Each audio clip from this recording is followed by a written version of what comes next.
বিসমিল্লাহির রহমানির রহিম। আসসালামু আলাইকুম। কেমন আছেন সবাই? আশা করি আল্লাহর অশেষ রহমতে আমার কাছেও দূরে যে যেখানে আছেন সবাই ভালো আছেন, সুস্থ আছেন। আলহামদুলিল্লাহ, আমিও আমার পরিবারের সবাইকে নিয়ে ভালো আছি। তো সকালে ঘুম থেকে উঠে নাস্তা পানি খেয়ে বাচ্চাদেরকে স্কুলে পাঠিয়েছি। আর সকালের নাস্তা তোমাদের সাথে শেয়ার করিনি, দুপুর থেকে আমি আমার কাজ শুরু করে দিলাম। তো দুপুরে রান্না বসানোর আগেই আমি আমার প্রতিদিনের যে কাজে লাগে সেই জিনিসটা খুব যত্ন সহকারে পরিষ্কার করে নিয়ে রান্না বসিয়ে দিব। যেহেতু চুলায় গ্যাস নেই আর চুলায় খুব অল্প গ্যাস, তো এই গ্যাসেই গরুর মাংসটা একটু গরম করে নিলাম। আর এদিকে এই যে ইন্ডাকশনটা পরিষ্কার করে তারপরে দুপুরে রান্না শুরু করে দিলাম বিসমিল্লাহ বলে। প্রথমে ভাত বসিয়ে দিয়েছি আর ভাত হতে হতে চলে গেলাম ওয়াশিং মেশিনের কাছে। এখানে কিছু কাপড় ওয়াশ করতে দিয়েছি, সেগুলো ওয়াশ কমপ্লিট হয়ে গিয়েছে, এগুলো নেড়ে দিব।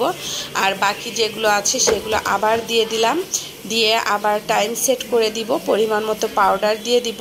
আর এগুলো হলো কাঁথা দিয়েছি, এখানে দুটো কাঁথা আছে। তো এখানে যেহেতু কাঁথাগুলো ধোয়া পরিষ্কার সেজন্য আমি অল্প টাইম সেট করে দিচ্ছি, মাত্র 19 মিনিট টাইম দিয়ে দিলাম। আর এই 19 মিনিটে আমার এই কাঁথাগুলো ধোয়া কমপ্লিট হয়ে যাবে। তো এই তো পানি চলে এসেছে। ওয়াশিং মেশিনে কাপড় ধোয়ার সুবিধা, ওর পরিমাণ মতো ও পানি নিয়ে নেয়। এখানে নিজেদের আর কোনো কিছুই করা লাগে না, টাইমটা সেট করে আসলেই হয়ে যায়। তো আগে যে কাপড়গুলো ধুয়ে রেখেছিলাম সেগুলো এখন নেড়ে দিব। তো প্রতিটা কাপড় নেড়ে দিব। আর নেড়ে দিতে দিতেই দেখি ফোন চলে আসছে। দুপুরে রান্না করার আগে আমার ফোন চলে এসেছে। তো ফোনটা রিসিভ করেই হঠাৎ আবার আমার এখন বাইরে চলে যেতে হবে, কাপড়গুলো নেড়ে দিয়েছি। আর রান্না বান্না ফেলে রেখে হঠাৎ আমি কোথায় গেলাম সেটাই তোমাদের সাথে আবার শেয়ার করছি। তো এই যে দেখো, রান্না কিন্তু আমি এখনও শুরু করিনি, শুধু ভাতটা রান্না করা হয়েছে। আর কাপড়গুলো নেড়েই আবার তোমাদের ভাইয়ার সাথে বের হয়ে পড়লাম। তো আমাকে ফোন দিয়ে বলল যে আজকে আমার ছেলের স্কুলে যেতে হবে। তো চিন্তা করলাম আয়েশা দুপুর 1টায় ছুটি, তো ওকে নিয়ে তারপরে যাব আয়নের স্কুলে। তো এদিকে আয়েশার কোচিংয়ে চলে এসেছি। আয়েশার এখনই ছুটি দিয়ে দিবে মিস। তো অল্প একটু লেখা বাকি ছিল, মিস বলছিল যে আপনি একটু অপেক্ষা করেন, আয়েশার শেষ, এখনই ছেড়ে দিচ্ছি। আর কতক্ষণ লাগবে?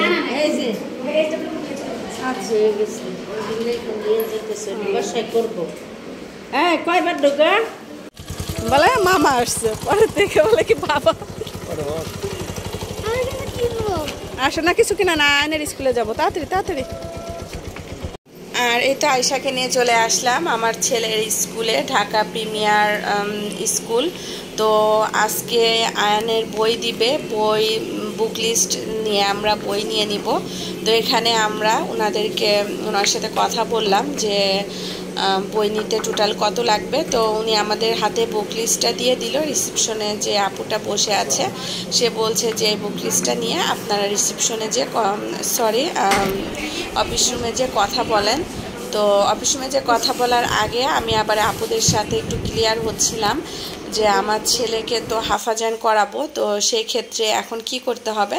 তো ওনারা বললো যে হাফাজান করার ক্ষেত্রে আগে যে আমরা যে বেতনটা দিতাম সেখান থেকে আরও কিছু বেতন বেড়ে যাবে। যেমন আগে আমার বেতন আসতো প্রায় 9,200 টাকা, এখন আমার বেতন আসবে প্রায় 11,000। তো যাই হোক, তো আয়ানের অনেকগুলো সাবজেক্ট এখান থেকে বাদ যাবে, যেহেতু ইংলিশ মিডিয়াম কিছু কিছু সাবজেক্ট বাদ যাচ্ছে, না হলে অনেকটা প্রেশার হয়ে যাবে। তো তাদের সাথে কথা বলে তারপর আমরা এই যে লাইব্রেরিতে চলে এসেছি বই নেওয়ার জন্য। অফিস রুমে টাকাটা জমা দিয়ে বইগুলো এখান থেকে নিয়ে নিব। তো তোমাদের ভাই আবার বলছিল যে হাফাজান ক্লাস কয়টা থেকে কয়টা আর এমনি ক্লাস কয়টা থেকে কয়টা, একটু শুনে আসো। তো সেটাই শুনতে আমি আবার অফিস রুমে আপুর কাছে যাচ্ছি। ওদের ক্লাস কি কালকে থেকে শুরু হবে? না, ক্লাস 10 তারিখ। 10 তারিখ থেকে শুরু হবে। হ্যাঁ, আর ও আপনার বাচ্চা? আমার বাচ্চা কেন কেজি 1-এর? হ্যাঁ। আপনি কি হিপসের পেমেন্ট করেছেন? এই যে আপনারা দিলেন বুক লিস্ট, ওটা করা হয়েছে। না, বুক লিস্ট ঠিক আছে, কিন্তু আপনার কি জুলাই মাসের হিপসের পেমেন্ট করেছেন? না, এটা এখনো আমরা বেতনটা দিইনি, জুলাই মাসে দিয়ে দিব। হিপস কি করবেও? হ্যাঁ, হিপস ক্লাস তো শুরু হয়েছে। শুরু হয়ে গেছে। এটা কয়টা থেকে কয়টা? এটা হচ্ছে আপনার 9টা থেকে শুরু হয়েছে, 9টা থেকে আপনার হচ্ছে 11:30 পর্যন্ত। 9টা থেকে 11:30। হ্যাঁ, তাহলে এখন আপনি কালকে যদি থেকে হিপস কনফার্ম করেন যে হ্যাঁ আমি করাচ্ছি, হ্যাঁ আমি করাবো হিপস। তাহলে হচ্ছে কি নাম, তুরহান না? তুরহান বাচ্চার নাম কি বললেন? আয়ান, আয়ান, নূরে ইয়াসিন নূরে আয়ান। ইয়াসিন আয়ান। তাহলে কালকে আপনি 9টায় দিয়ে যান। আর জুলাই মাসের পেমেন্টটা কবে করবেন? এটা তো আমরা 2-3 তারিখের ভিতরে দিয়ে দিই। 2-3 তারিখের ভিতরে দেবেন। মানে এটা দিয়ে হচ্ছে ওর অ্যাডমিশনটা হচ্ছে। আচ্ছা, তাহলে ওর টিউশন ফিটা হচ্ছে কেজি 1-এ তো 9,400 প্লাস 2,000, 11,400 হচ্ছে। 11,400 আছে। তাহলে আমি ওর নামটা দিয়ে দিচ্ছি স্টেজ 1-এ। ও তাহলে আপনার কালকে 9টায় ক্লাস করতে আসবে। কালকে 9টা থেকে 11টা, 11:30। আর যখন ওর আপনার নর্মাল ক্লাসগুলো শুরু হয়ে যাবে স্কুলের, এটা তখন কি হবে? হচ্ছে 7:50-এ আসবে, 7:50, 2টায় শেষ হবে। 2টায় শেষ হবে। 2টা টিফিন দিতে হবে। ওকে কি টিফিন আমি একেবারেই দিয়ে দিব? 2টা টিফিন দিবেন, স্কুলের একটা আবার আর হিপসের একটা। হিপসের একটা দিব। তাহলে এটা 7:30 থেকে 2টা। 2টা পর্যন্ত, আর কালকে 9টা থেকে 11টা, 11:30। 11:30। হিপসের ক্লাস শুরু হয়ে গেছে। আর এদিকে শুনে তোমাদের ভাইয়াকে বলছিলাম যে টাইমটা এভাবে সেট করে দেওয়া হয়েছে। হিপসের ক্লাস শুরু হয়ে গেছে। তো বই নিয়ে চলে এসেছি আমার ছেলের কাছে, বললাম যে বাবা দেখো তোমার জন্য কত বই এনেছি আর খাতা এনেছি, তো এগুলো আবার 9 তারিখে মিসের কাছে আমার জমা দিতে হবে। তো সব কিছু গুছিয়ে রেখে চলে আসলাম কিচেনে, যেহেতু দুপুরে রান্না করা হয়নি। তো আজকে পটল দিয়ে আলু দিয়ে রুই মাছ ঝোল করব আর লতি চিংড়ি মাছের একটা রেসিপি করব। তো একটু পরে তোমাদের ভাইয়া আবার খেতে চলে আসবে, আমার তাজি আবার খেয়ে চলে যাবে। তো খুব দ্রুত এখন রান্নাটা বসিয়ে দিতে হচ্ছে। তো প্রথমে আমি একটু পেঁয়াজটা ভেজে নিচ্ছি। আর লতি রান্নাটা তো কম বেশি সবাই জানো, এর আগেও তোমাদের সাথে শেয়ার করেছি। তো আসলে দিন দিন বাচ্চাদের পড়ালেখা করাতে গেলে, ভালো কোথাও পড়াতে গেলে আসলে টাকার দিক তাকাতে গেলে আর ভালো কোথাও পড়ানো সম্ভব হয় না।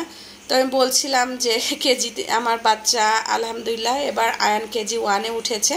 সবাই আয়ানের জন্য দোয়া করবে। আর আয়ানের কিন্তু হাফাজান ক্লাস শুরু হয়ে যাবে গতকাল থেকে। তো এদিকে কিন্তু আমি হলুদ, মরিচ, রসুন পেস্ট, স্বাদ মতো লবণ, কিছুটা কাঁচামরিচ দিয়ে চিংড়ি মাছটা একটু ভালোভাবে কষিয়ে নিয়ে এবার লতিগুলো দিয়ে দিলাম। আর লতিগুলো কিন্তু আমার ছোটো ভাবের মা এনেছে গ্রাম থেকে, আর আমার আম্মু নিয়ে এসে বেছে পরিষ্কার করে দিয়ে গিয়েছে। তো একটু গলা চুলকাতে পারে, সেজন্য আমি কিন্তু একটু ভাপ দিয়ে পানি ফেলে তারপরে লতিটা রান্না করছি। আর লতিটা রান্নার পরে কিন্তু দারুণ হয়েছিল, এতটা টেস্টি হয়েছিল যে বলে তোমাদেরকে বোঝাতে পারবো না। তো এই যে লতিটা কিন্তু রান্না হয়ে গিয়েছে, আমি কোনো ঝোল রাখিনি, এটা কিন্তু আমি একটু মাখো মাখো করেছি। তো এই যে বললাম বাচ্চাদের পড়ালেখা করাতে গেলে টাকার দিকে তাকানো সম্ভব না। 3টা বাচ্চার পিছনে যে মান্থলি আমার কত টাকা যাচ্ছে এটা একমাত্র আমি বুঝছি, আর উপরে আল্লাহ জানে আর কি। তো যাই হোক, আল্লাহ তাআলা যতদিন আমাদের ভাগ্যে রেখেছে বা সামর্থ্যে রেখেছে, আমরা ইনশাল্লাহ চেষ্টা করব বাচ্চাদেরকে একটু ভালো কোথাও পড়ালেখা করানোর জন্য। তো এদিকে লবণ শেষ, লবণটাও আমি ঢেলে নিলাম। ঢেলে আমি এই যে সুন্দর একটা চামচ রেখে দিলাম লবণদানিতে। আর আমার ছেলের 10 তারিখ থেকে ক্লাস শুরু হবে, ওদের জুন ফাইনাল। তো জুন ফাইনাল যেহেতু 10 জুলাই থেকে ওদের ক্লাস শুরু হবে। তো কালকে থেকে হবে হাফাজান ক্লাস। সবাই দোয়া করবে। মূলত আমার বেশি ইচ্ছা আমার ছেলে একজন হাফেজ হবেন, তারপরে ভালো একটা লাইন নিয়ে পড়া, এটাই আমি চাই। তো আল্লাহ তাআলা যেন কবুল করেন। তো ওনারা বলছিল বেশি চাপ দিলে হবে না, যে সাবজেক্টগুলো ওনারা বাদ দিয়েছে সেইটা আবার ক্লাস 7 থেকে দিয়ে দিবে। তো আমাদেরকে বলে আমরা সব কিছু দেখে তারপর সিগনেচার করে দিলাম। এখন কিছুই করার নেই। ওই যে বললাম যে আমার কিন্তু সব থেকে ইচ্ছা আমার ছেলে একজন হাফেজ হবে, তারপরে ভালো একটা লাইন নিয়ে পড়বে, এটাই মূলত আমার ইচ্ছা।